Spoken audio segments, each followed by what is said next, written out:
Hello, in this video I'm gonna show you how to reboot the Samsung Galaxy A56.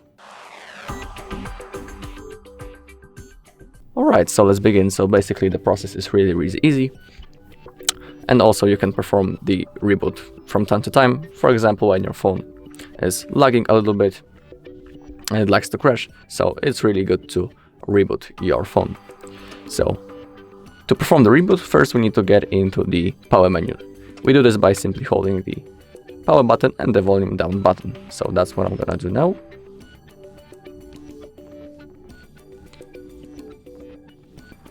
Okay, and now we need to simply click on restart, tap again, and now the phone will be turned off and then automatically turned on in a few seconds, and then we'll be ready to use.